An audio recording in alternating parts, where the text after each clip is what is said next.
Epic. Okay, so welcome to the KnitCast Season 3, Episode 1. My name is KitKnit, aka Sodium on Twitter.com. And here I'm with Kamo, who is going to be on the quiet side because he's not doing too well. Howdy. Waiting for painkillers to kick in. Gotta love it, man. Oh, look at that. We even have a cat. Sorry about that. No, you're fine. And we are joined today by Merc Monster 48. Hello, how's it going? Yeah, man. With the cat, because, you know, we love cats here on this podcast. We love them. Yes, yeah, Callie loves the attention that she's not getting right now. Aww. All right, so let's get into it. Please introduce yourself to the masses of people that might be listening. Hello, people. So my Instagram handle that I go by is mercmonster48. My birth name, I guess, is Steven, and I live in College Park, Maryland right now. Yeah. Nice. All right. So tell us, how did you get into this like digital artwork dealio? Yeah, it's kind of a interesting thing. So I think that I always felt like I kind of like fell into it. I think I had like an Android phone like 5, 6 years ago. I didn't get my first iPhone until last year. And I remember just kind of like having like those there'd be like open source like free apps where you could like edit images, and I didn't even realize I was like I had no intent to be like a digital artist. I had like family pictures that I would play with, like my cousin.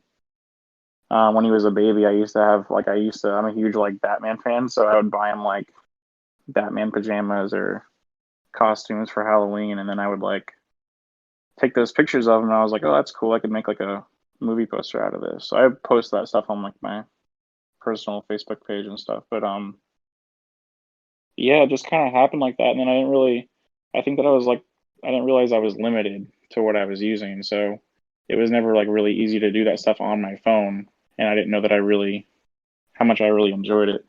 And then I went to today at Apple session, which if you go to Apple, it's like kind of like a creative session where they can engage you with whatever sort of creativity you're looking for. And I actually went for Procreate, and I found out there was a Procreate app I can get on my iPhone, which I had an iPhone for like a month at that time.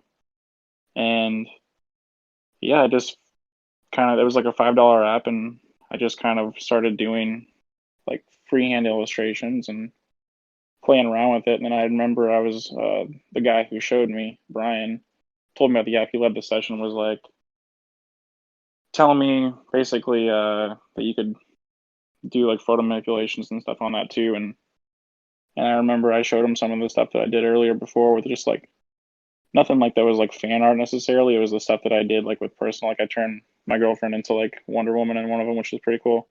That was the older stuff. And then, he's like, oh, that looks cool. And I was like, yeah.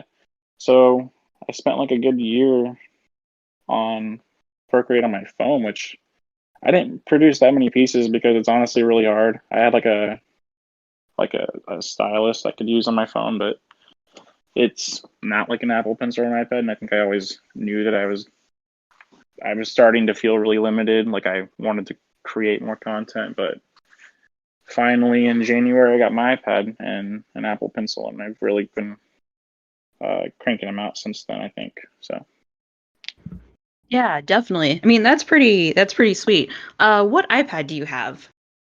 it was interesting because like when I was looking to get it, like I really wanted to justify spending a lot more money for like the Pro or the Air, but I have the most standard version that you could buy at Apple. I have just the iPad, 7th generation, 32 gigabyte, lowest amount of storage. Like I could use cloud storage, and I have the first gen Apple Pencil because that's the one that's compatible with it. So Nice. Have you thought about maybe like upgrading in the future? Like if things take off or if you just want to get more in depth? yeah, I mean, I think for me, what has I kind of look at it in perspective of like everything's a huge upgrade to what I had, right? Mhm. And it's one of those things where if cost wasn't an issue, I would have just bought I would have bought the most decked out 11-inch iPad Pro, and just because like the pencil runs a little bit differently, has a little bit, more features, and the latency is better. As far as like the display, like if I really wanted to get into like the colors and like see the difference in the colors, on the Pro, it would look a lot better than what I'm doing as far as that color spectrum and its visibility. But um, I think for right now, like I'm not limited yet. Once I hit maybe a wall, or if I want to like start playing with more apps, because I primarily use two apps, Procreate and Pixelmator. Pixelmator is like another $5 app, which I use for like cropping and selecting.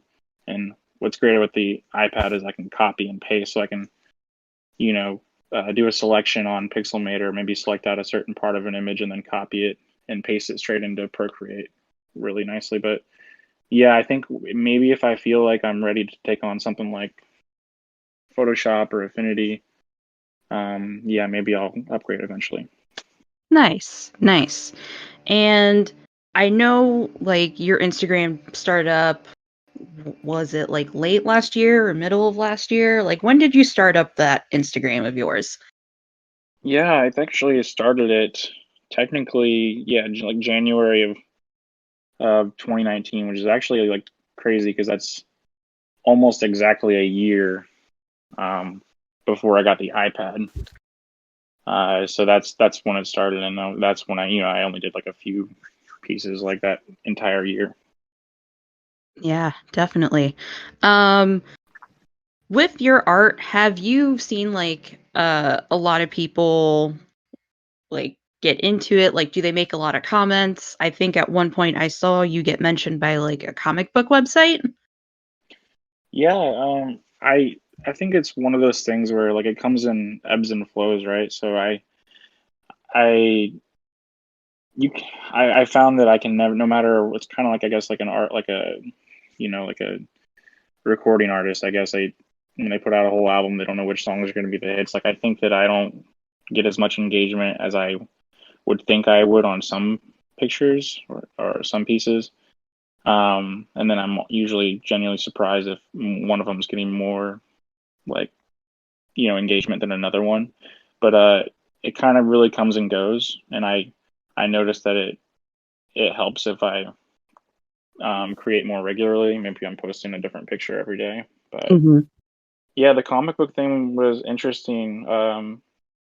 One of the ways that because like it's not about necessarily me like developing like more or getting more likes or comments or anything. I really just wanted to find a following so that people would be able to enjoy it, but also critique me, so that I could grow.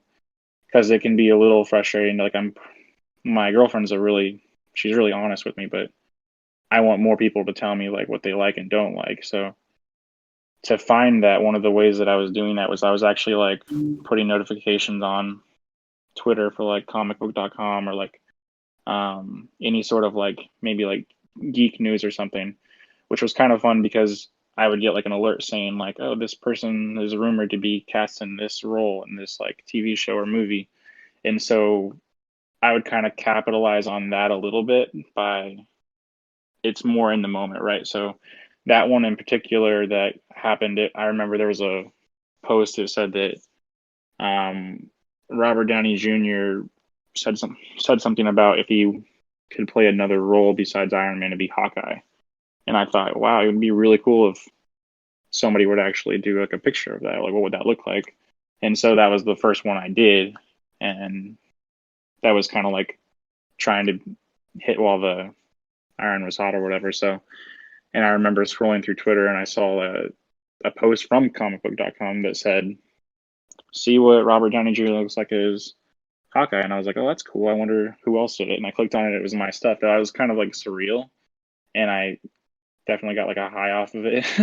But yeah. And then I remember for like the first two projects after that, I was kind of like, why aren't they engaging? I was like, I'm gonna blow up or something. But yeah, it definitely humbled me to like the point of like, oh, okay, so this doesn't like not every post is going to be like that, and it truly is like a luck thing. I Yeah. don't know. Yeah. As someone who's also tried getting into YouTube, it's definitely one of those lucky situations because not every video is going to be like the one. And sometimes it usually just takes a boost from like a bigger YouTuber to go, hey, look at this person's video and like blast off from there. So it's kind of like how this podcast works because I've been trying to get into the habit of making it over and over and over again. Yet somehow I don't really follow through with it. So this is actually the podcast that should just kind of kick everything back in, and I hope it works. Yeah, um, hopefully. yeah, def. Okay, so here's another question: what got you into comics? I think like honestly, I think I'm not as big into the actual like comic books as there are for a lot of people. I think that I definitely fell into that from the movies. You know, movies of especially comic books movies. They're taking so much more seriously now. They have much more earnest takes on them, right? Like with the Marvel movies and like the Dark Knight. Like it's not cheesy. Like it, especially with Marvel. I found that they've found a really cool way to blend like like the way that it will look in the comics, but in a way that's not super cheesy. I remember like the first X-Men movie when they were like making jokes about like not being able to wear like bright yellow spandex, and then in the X-Men First Class like they actually do that. So I just think that the world is more open to it. It's more mainstream now. So I think that got me more into it, and yeah, I just really enjoy them. I think that they're epic stories that people can relate with, and it's fun to imagine yourselves in those stories, or to like it's kind of like not necessarily a fan fiction, but you're not limited to what's just in the movie. So like Spider-Man is a huge, like, one of my most favorite characters, and there's a lot of stories that have been displayed in movies, but if you really want to get into it, like I like Spider-Man from the movie, so I can read a few comics and get more out of that and follow different storylines there. So Gotcha. Now I know you're also like a movie person as well. Do you have like a favorite Marvel or DC movie that you enjoy watching over and over again?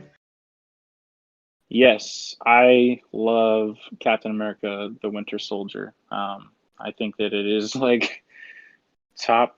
There's so many like MCU movies, so I hate picking favorites, but it's always been like top four, and they fluctuate. I think that I kind of whenever a new movie comes out, I'm like, oh, this is the new number two or new number one, but definitely love The Winter Soldier. It has this really cool like 70s espionage like feel to it, and I think that it's just a really good movie. I think it's arguably one of the best of their standalone films for sure. Yeah, totally agree. Yeah, I don't know which one I actually like. I've only seen I've seen a couple of the Marvel Cinematic Series. Winter Soldier was pretty good. I liked the original Captain America. That one was pretty great. I have seen all the Avenger movies, believe it or not, even though again, not a movie person, but I have seen all of them. Um, I wasn't really particularly a fan of I forgot which one. Was it Thor 2? No, no. I think, I don't remember which one. They're all kind of mixed up to me, but it's one of the Avengers movies where I was like, it's all right. It's okay. I'm Um, going to bet you're thinking of Age of Ultron. is Mm-hmm. it? I think it is. It's kind Yeah. of universally the least favorite of the Avengers movies. Yep, definitely. Yeah, no. It didn't go too well. I was going to say Infinity War, but Infinity War was like the last one, wasn't it? It was Endgame, I think. Okay. I think we all agree that you're probably talking about Age of Ultron. Yeah. Okay. See? Movies. I don't know them. Um, yeah. I can't seem to figure that one out. All right. So besides your artwork, what else do you do? Like, what do you like dabbling in? I don't have a lot going on. I mean, I especially with like this quarantine stuff right now, or like like the self isolating. It's interesting if you were to ask me like back in January, like especially when I was making my art pieces like every day, like if I was going to be at home for like 50 plus days, I would have told you like I would be cranking out, like so many art pieces. But I think that it was kind of weird because I was doing a piece like every day when I was like going to work and like working my regular 40 hours. And a lot of that was like doing it in my free time, like on my lunch or on a break or something. And I don't know if it's just my routine's off, but it's not that I don't feel inspired. I really thought that I'd be doing that every day, and I don't necessarily feel the need to. My time's just a little bit different. I'm spending more time with my girlfriend, and I'm doing a lot of reading. We're rereading. We started like a book club, so I'm rereading the Harry Potter books, and we like to go play tennis and go on walks, and we're doing a lot of cooking, so that's been fun. How about you? Quarantine has its ups and downs for sure. I have been inside for too long. I am not an indoors person. I hate being indoors, as Dan can attest over here. Yeah. I can't. I literally Yeah, can't. I have been in my room. I played Animal Crossing, which shout out to Animal Crossing, because if it wasn't for that game, I would have lost it. Like, game over. And so been playing a lot of Animal Crossing. I upgraded my desk, which you already saw the picture of it. That was pretty yeah. crazy. I'm so jealous of that. It definitely took some time. I mean, I should have replaced this desk like years ago, but sitting in the house doing nothing and then having to work from home, which by the way sucks. But yeah, Yeah, just not having the space to do what I needed to do was pissing me off. So I just got a new desk. I also got a new TV. I recently just bought an e-scooter. Yeah, I've been doing a lot of buying and not a lot of going outside, which is not good. Not good at all. But other than that, it's been chill, I guess. 58 days in the house, and I've learned to just sit ish. yeah. So, yeah. It's not fun. What about you, Kamo? What have you been doing in quarantine? Um, I've been exploring old games that I haven't played, or I'm going back and playing them again. Um, it's actually kind of a difficult question to ask because for the last, let's call it 6 weeks, I've been on painkillers. So it's been a little bit fuzzy. Um, the other piece of history here that would tie in is that for the last 6 years, I've worked at home. So kind of this, and I'm an introvert by nature, right? As you know. So kind of my whole life and way of being, and then my profession has prepared me for this for the most part. So Mm. really hasn't been that much of a massive change other than I don't get to go to the store, very often. I don't leave the house as much as I did, which wasn't a lot to begin with. Um, and like my weekly D&D group has to be virtual now instead of in person, which kind of sucks. But um, yeah, for the most part, I also have gotten into Animal Crossing because I have amazing friends and I got a Switch for my birthday. Really enjoying that. I just picked up Borderlands 3, playing that. Really enjoy it. I forgot how much I like those games. Um, lots of Destiny 2, lots of reading and studying, some philosophy stuff, political science stuff, raising my dog and my kids. That's me in a nutshell, I suppose. Yeah.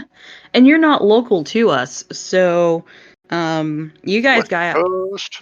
yep, you guys kind of got hammered with good old coronavirus first before the East Coast did. Yeah, the first American cases were less than an hour from my house. Oh wow.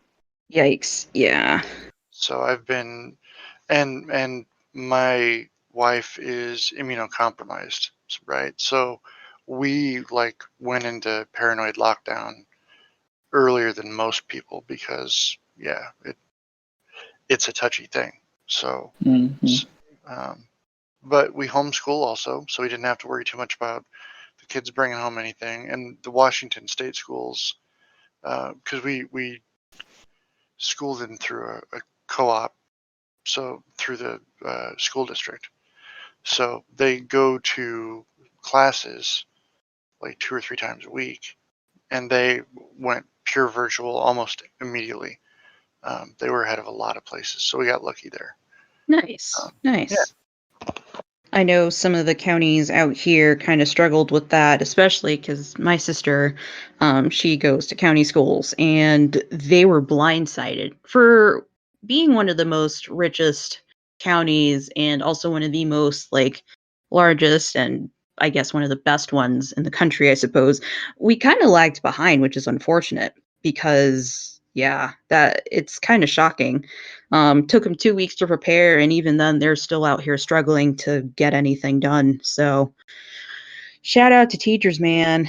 That's rough. Mm. That's really rough. Um, yeah. Yeah. Yeah. Emily's my girlfriend. She's a DC public school teacher, and it's a definitely a challenge, like to watch them deal with all the ambiguity too. You know, I'm really not really knowing what's going on, but still have to like deliver the best they can. It's really interesting to watch that work from home process. Oh yeah, no, for sure. I mean, I still even have some of my high school teachers on a book face, and they're out here just talking about like having to make like lesson plans and making Yeah. sure that like all the kids get their work in and so on and so forth.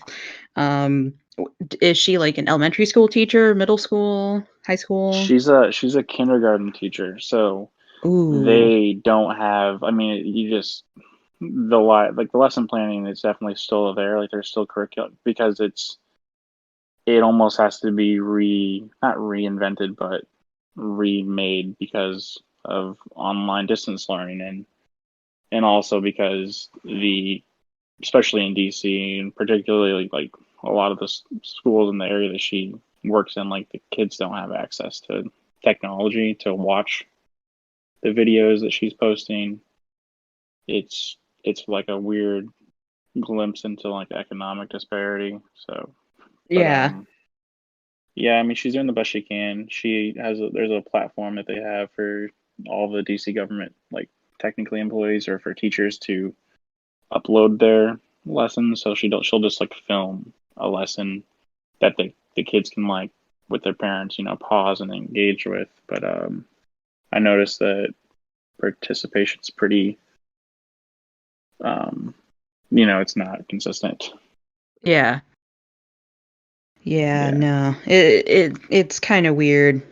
You know, like considering how you think everybody has internet, but turns out not everybody has internet. Nope. Not at all. Yeah, struggle's real out here. Okay, going from really sad, depressing things to really good Yeah. things, I suppose. What has been your favorite moment during the quarantine so far? My favorite moment has been oh, that's interesting. I don't I probably sleeping in, I think. There's like I guess there's several moments like just not necessarily, you know, like putting in like an alarm on, I guess making my own hours, so to speak, with the exception of a few like meetings that are scheduled. Mm-hmm. That's just an overall moment that I thoroughly enjoy every day. But also I think it's part of the thing. I really crave structure and I'm not lazy by any means. Because I know that, you know, put me in a structure where I can clock in and go somewhere, I'll do the work. So but it's just the lack of structure that maybe I'm kind of, you know, dealing with. How about you? Yeah, I've been kind of just waking up in the morning. I haven't really been sleeping well in like two Mm, months. So I've actually had like really, really terrible nightmares and like bouts of insomnia and just it's been a mess. But when I wake up in the morning, for a while Starbucks wasn't open, so that because usually when I'm home from work, I go to Starbucks for a little bit, sit there, like read or hang out or whatever, and then I come back home and do the rest of my day. But yeah, I was without Starbucks for a couple of weeks, and that apparently threw me off. Animal Crossing threw me off. And then when work decided, like, hey, this is what you're doing until we go back, it's like, oh, great. Now I actually have to like sit down and do work and stuff. Yeah. So sometimes I'll be really productive, like early in the morning. I'll sit at my desk, I'll start working, and then by like 1 or 2 o'clock, just say, fuck it, I'm done. And then there are days like yesterday and today where I'm just like, I don't feel like doing work right now. I mean, I'm going to do some work, but it won't be as productive as I wanted it to be. Yep. So, and it's like, no offense to my bosses. I'm not feeling motivated to work on like 40 projects right now. Yeah, it can be kind of daunting. Do you feel like time is passing differently for you? I feel like it's like my days are just flying by, and I think that's going to be a weird adjustment when things sort of like go semi back to normal as far as going to work, because like normally I'd get home from work and it'd be like 3 hours pass, and it's like, oh no, now I have to go to bed. But now it's like 10 hours pass at the rate that 3 hours would normally. How do you feel about that? Yeah, I've definitely experienced that. I've definitely woken up in the morning, done some stuff for like 2 hours, and the next thing you know, it's like 3 o'clock in the afternoon, and then Yeah. go, what did I just do? Nothing? Okay.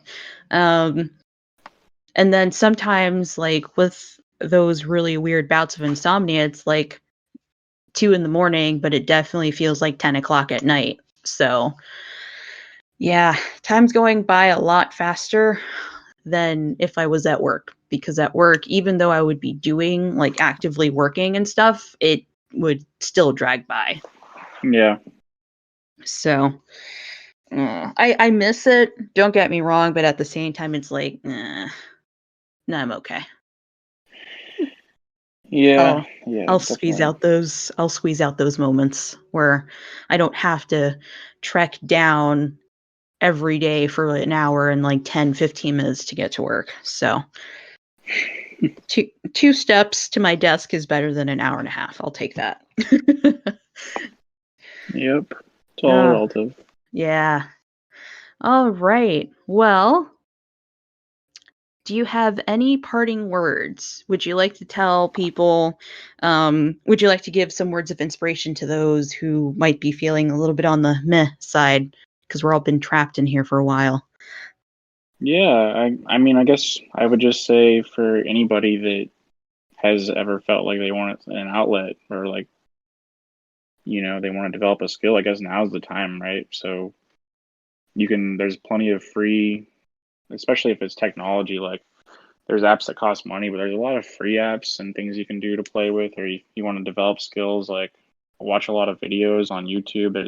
It's like the internet is the free school for you. So, or if you don't want to do any of that, just kind of take this time to do what you need to do, like rest and take care of yourself. Yeah, definitely. I feel like a lot of us have been putting our mental health on the back burner, especially because we work all the freaking time. We don't really take time to just sit there and chill and just kind of, do something that makes us happy or keeps us occupied or, you know. I kind of felt that way now that you mention it when I came back from a trip in like late February. And that was the week before we got sent home. And I thought I was feeling refreshed. Turns out I wasn't feeling refreshed. And then as soon as we got like sent back home, I'm like, oh, well, here's the time to now refresh and pick up something and do something cool. So, yeah, definitely take the time to listen to yourself, to pick up something that might interest you. Even 2 months in, it's never too late to start something new. Never too late. Absolutely. If I could dovetail on top of that for just 1 second, Mm-hmm. the best way to stay in a healthier mental place I have found is to not turn inward. Like check on your friends. check on family, talk to people that you haven't talked to in a while, reach out, because what we're missing in this whole isolation thing is human contact, and it's kind of easily forgotten. So reach out, talk to people, care for them, feel that connection. That'll help balance a lot of things out. Just throwing that out there. Yes, please don't forget your friends. Your friends might not be showing it on social media, but chances are they need someone to talk to because they're probably losing it. Absolutely. Yeah. All right, folks, this has been the end of our podcasting session here. Once again, we are bringing back the KnitCast Season 3, hopefully with more content along the way. I do want to appreciate everybody for following the Instagram handle that I had been posting, I think, a day or two ago. Thanks, because, yes, I need people to, engage and hopefully enjoy the stuff that I'm putting out. Also, follow Merc Monster 48 because he creates some really cool stuff. And, hopefully he'll post more things for us to enjoy. And, yeah, that's about it. Thanks for listening, and we will see you guys later. Thanks, guys. Woo!